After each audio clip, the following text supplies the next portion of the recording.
Helicobacter pylori, also known as H.Pylori, is a gram-negative, spiral-shaped bacterium that colonizes the human stomach. It's one of the most common chronic bacterial infections worldwide, and it is a major cause of chronic gastritis, peptic ulcer disease, and even gastric cancer. Many individuals with Helicobacter pylori infection remain completely asymptomatic, particularly in the early stages. A useful way to recall the common clinical features is with the mnemonic PAINS. This stands for epigastric pain, usually described as a burning or gnawing sensation, which often intensifies when the stomach is empty. Abdominal bloating, indigestion or dyspepsia, nausea, and a sense of satiety, especially early satiety after small meals. In some patients, additional manifestations such as vomiting or unintentional weight loss may appear. When ulcers are present, clinical evidence of gastrointestinal bleeding can also emerge, including melena, which presents as black, tarry stools, and hematemesis, or the vomiting of blood. To better understand how H. pylori causes disease, it is important to briefly review the anatomy and physiology of the stomach. The stomach is divided into several regions: the cardia, fundus, body, antrum, and pylorus. Within these regions lies a mucosa, the innermost layer of the stomach, which contains specialized cells organized into gastric glands. Among these specialized cells, parietal cells, found mainly in the body and fundus, play a key role by secreting hydrochloric acid and intrinsic factor, a protein essential for vitamin B12 absorption. Closely related in function, chief cells, also located in the body and fundus, produce pepsin, an enzyme capable of breaking down large protein molecules into smaller amino acids. Moving toward the antrum, we encounter G cells, which release gastrin, a hormone that stimulates acid secretion. In addition, mucous neck cells contribute to gastric defense by producing bicarbonate-rich mucus, thereby protecting the mucosa from the harsh acidic environment. Finally, stem cells ensure the continuous renewal of the gastric epithelium, maintaining the integrity of the stomach lining. A crucial fact is that the pH in the stomach is typically between 1.5 and 3.5, very acidic, creating a hostile environment for most microbes. However, H. pylori is a sneaky bacterium that survives in this acidic environment by producing an enzyme called urease. This bacterial protein breaks down urea, normally present in the stomach, into ammonia and carbon dioxide, neutralizes the nearby hydrochloric acid, and creating a protective alkaline cloud around the bacteria. H. pylori uses flagella to move through the thick mucus layer and reach the epithelial surface where conditions are slightly less acidic.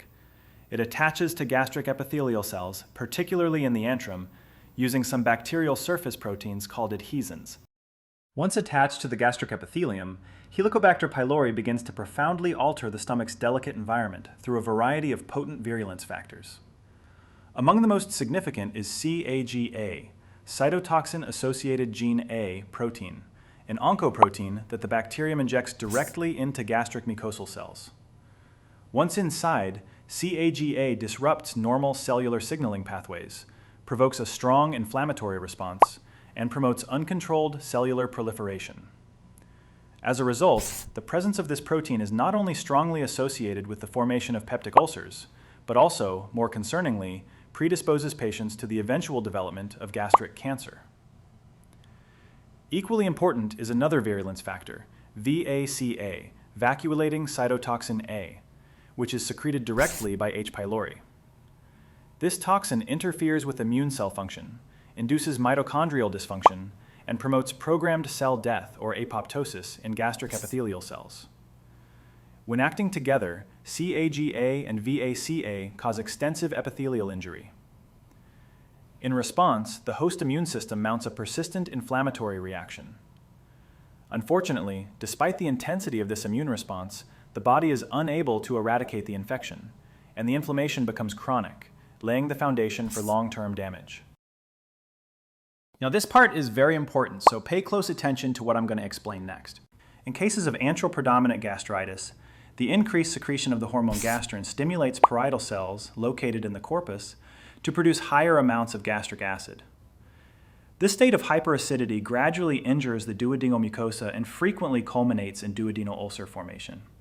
By contrast, in corpus predominant or diffuse pangastritis, the persistent inflammatory assault progressively destroys parietal cells, the very cells responsible for acid production.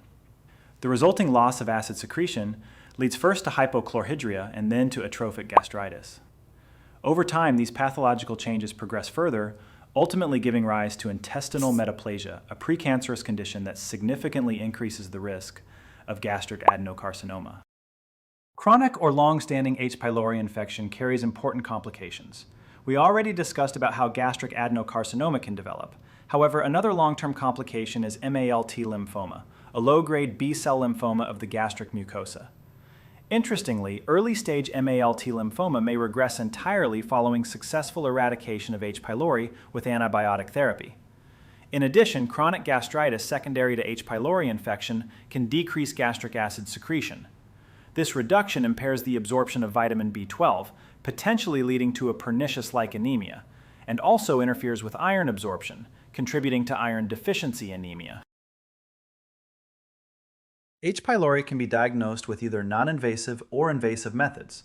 The urea breath test and stool antigen test are accurate options, but they are used less often in practice. Most patients present with signs of gastritis or peptic ulcers, which usually lead to endoscopy. In that setting, biopsies are taken and tested with a rapid urease test or histology. Blood antibody tests are available but are rarely helpful since they cannot distinguish past from active infection. In practice, biopsy-based testing during endoscopy is the most common approach, while non-invasive tests are mainly used when endoscopy is not required or for confirming eradication after treatment. Once infection is confirmed, the goal of therapy is complete eradication of the bacteria, relief of symptoms, and prevention of long-term complications. The first-line treatment in many regions is triple therapy, which combines amoxicillin or metronidazole with clarithromycin and a proton pump inhibitor, such as pantoprazole, omeprazole, or esomeprazole, given for 10 to 14 days. In clinical practice, a probiotic is often added to help offset some of the disruption antibiotics cause to the normal intestinal bacterial flora. Treatment success should always be checked at least 4 weeks after finishing therapy, usually with a urea breath test or a stool antigen test. Since proton pump inhibitors can lower bacterial load and cause false negatives, they should be stopped for 2 weeks before testing. Another therapeutic option is quadruple therapy, which combines tetracycline and metronidazole with a proton pump inhibitor and bismuth subsalicylate. However, in clinical practice, this regimen is often harder for patients to tolerate, which is why it is not usually the first choice of treatment. With that being said, I hope you did understand how this infection works. If you consider this video useful, give it a like, a comment, and subscribe to the channel to watch more videos like this in the future. Thank you for watching, and see you in the next one.